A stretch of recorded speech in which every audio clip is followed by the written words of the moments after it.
Oke, gua hari ini mau membahas tentang koperasi. Berhubung pada tanggal 12 Juli kemarin, Indonesia merayakan Hari Koperasi. Jadi, gua akan ngebahas tentang koperasi yang kebetulan dalam acara I'm Gen Z, salah satu narasumbernya adalah Menteri Koperasi dan UMKM, yaitu Kang Teten Mas Duki. Nah, dari acara itu kita melakukan follow up kepada Kementerian Koperasi dan UMKM dan di challenge nih bahwa anak milenial sama Gen Z berani nggak, bisa nggak bikin koperasi milenial. Oke, kasih waktu kami 1 minggu, kami akan datang ke Bapak dengan membawa konsep yang matang. Akhirnya kita melakukan riset, melakukan diskusi selama 1 minggu itu dan bertemu dengan Deputi Pembiayaan Menkop UKM, yaitu Pak Hanung. Apa sih sebetulnya yang kita diskusikan? Ya, kita bicara tentang koperasi milenial. Oke, koperasi milenial. Seperti apa koperasi milenial ini? Jadi gini, koperasi milenial itu adalah koperasi yang didirikan oleh pemuda-pemuda atau anak-anak usia milenial. Nah, kenapa koperasi? Ya karena ini memang domainnya Kementerian Koperasi, jadi memang backbone-nya harus koperasi. Tapi ini saya ingin menjelaskan dulu kenapa harus koperasi. Pertama, bahwa sejatinya ide koperasi itu sudah sangat jelas dikemukakan oleh Muhammad Hatta sebagai sosok guru bangsa Indonesia, bahwa koperasi sebagai usaha bersama dengan berdasarkan azas kekeluargaan. Koperasi berperan sebagai subsistem ekonomi atau bahkan sebagai ideologi ekonomi. Jadi teman-teman, kalau teman-teman buka Google Translate, tulis di Indonesianya koperasi, yang keluar bahasa Inggrisnya adalah kooperatif. Kooperatif artinya kerjasama. Nah, sistem dunia barat ini mengadopsi sistem koperasi ekonomi bangsa Indonesia. Cooperation itu sebetulnya kan kalau bahasa Indonesia, bahasa Inggrisnya, badan hukumnya itu adalah corporate. Disinilah diselingkuhi oleh dunia barat bahwa koperasi aslinya Indonesia dibawa ke dunia barat menjadi kooperatif, kata bendanya menjadi corporate. Yang kita kenal sekarang itu adalah perusahaan. Karena kenapa? Model bisnisnya sudah beda. Koperasi ini didirikan oleh sekumpulan orang, minimal 20 kalau menurut Undang-Undang Koperasi. Sementara di Undang-Undang PT itu cukup lebih dari 1 orang, bahkan 2 orang pun sudah bisa untuk bikin PT. Alhasil apa? Bahwa perusahaan-perusahaan besar, unicorn di Indonesia seperti Gojek itu sekarang sudah bertransformasi dimiliki sahamnya oleh asing, bukan lagi milik asli bangsa Indonesia. Itu sudah banyak perusahaan asing yang beli sahamnya Gojek. Termasuk juga kemarin sempat ada salah satu marketplace yang mengalami kebocoran data sebanyak 91,7 juta. Ya kita nggak bisa berbuat apa-apa, kita nggak bisa komplain. Karena itu data, satu milik swasta, kedua bukan miliknya bangsa Indonesia. Mereka tidak punya obligasi moral untuk menjelaskan kepada publik tentang kebocoran data itu. Nah, dengan menggunakan koperasi kita bisa melindungi satu, produksi anak bangsa. Kedua, bangga buatan Indonesia. Artinya untuk dilakukan pembegalan secara hukum akan sangat sulit. Dan keuntungannya di koperasi itu kita juga bisa bikin unit bisnis. Jadi koperasi sangat dimungkinkan untuk membentuk badan hukum di bawahnya seperti perusahaan atau bahkan yayasan. Semua di bawah naungan koperasi. Nah, itu sebetulnya ide gagasan awalnya kita melakukan riset tentang koperasi itu, walaupun sebetulnya kita sudah tahu tapi tidak dalam, dan kita mendalami tentang koperasi itu dengan melakukan riset, juga diskusi dengan pakar-pakar koperasi. Nah, bicara tentang keanggotaan koperasi, siapa sih yang menjadi anggotanya koperasi ini? Satu, pertama, pendiri koperasi milenial ini adalah para pengurus I'm Gen Z.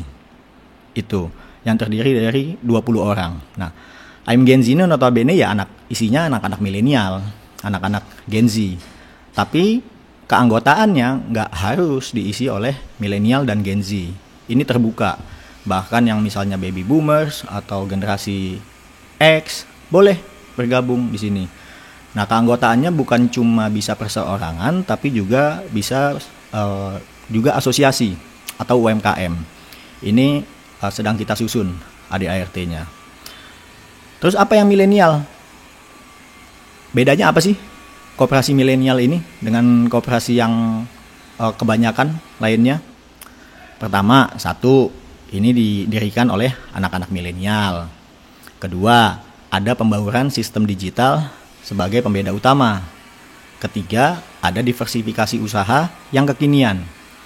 Keempat, koperasi produktif yang akan merangkul bukan hanya individu tapi juga komunitas. Kelima adalah titik beratnya kepada value chain finance.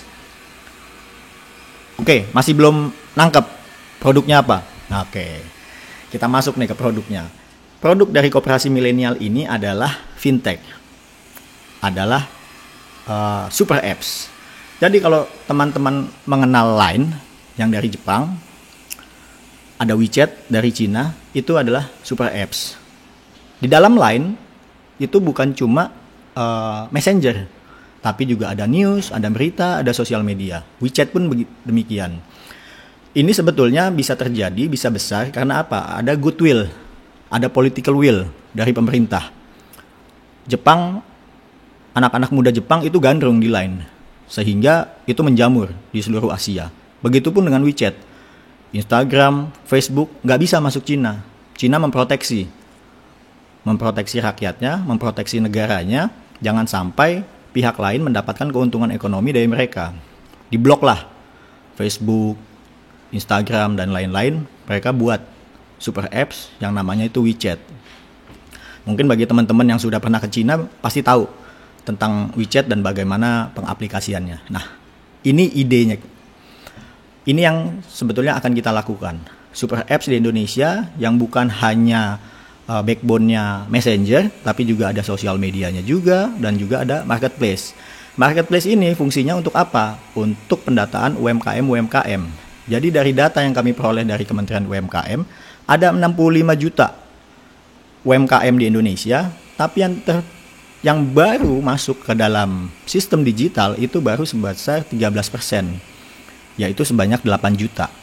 Artinya apa? Ada sekitar 50 juta lebih UMKM yang sudah terdata tapi tidak terdigitalisasi. Nah, ini adalah sebuah tantangan.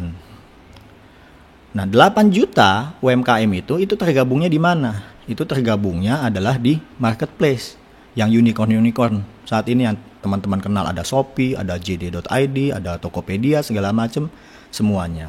Nah, pertanyaannya apakah di marketplace itu menjual produk-produk UMKM? Ada, tapi tidak banyak. Nah, super apps ini akan mengakomodir teman-teman UMKM yang belum terdigitalisasi itu, untuk memudahkan mereka mencari market. Jadi pemerintah sekarang ini sudah menggelontorkan dana ratusan triliun untuk memproteksi UMKM, karena UMKM adalah backbone. Nah, kita concern di situ. Jadi jika pemerintah menggelontorkan dana untuk memberikan suntikan kepada UMKM, pasarnya ini mesti dicari. Karena begitu orang sudah mendapatkan suntikan dana, tapi kalau nggak ada supply and demand-nya, menurut kita juga jadi sia-sia. Nah, super apps ini adalah untuk menjadikan marketplace dalam super apps itu bagi teman-teman UMKM. Jadi nanti semua UMKM maupun perorangan itu bisa masuk ke dalam super apps kita. Nah, ini insya Allah kita akan melakukan soft launching nanti pada tanggal 25 Juli, hari jadi koperasi. Walaupun hari koperasinya sudah lewat tanggal 12 Juli, tapi resepsinya itu soft launchingnya akan dilakukan di tanggal 25. Nah, yang akan menjadi ketua koperasi ini adalah Sekjen AIMGenzi Muhammad Khairul Basyar, atau biasa kita kenal Ilung. Nah, Ilung nanti yang akan jadi ketua koperasinya. Kenapa bukan ketuanya? Oh, nanti ada isu rangkap jabatan, jadi nggak baik. Jadi tenang aja, di AIMGenzi isinya semua anak-anak muda berbakat yang tidak rebutan jabatan. Kita peduli kepada karya, kita lebih memfokuskan kepada hasil, kita lebih memfokuskan diri kepada pengembangan SDM dan juga pengembangan teman-teman yang tergabung dalam AIMGenzi. Oke, Kira-kira itu yang bisa gue sampaikan tentang koperasi milenial I'm Gen Z. Sampai jumpa lagi dalam siaran podcast I'm Gen Z selanjutnya. Mungkin bisa gue juga atau nanti akan ada teman-teman yang lain. Oke, thank you guys.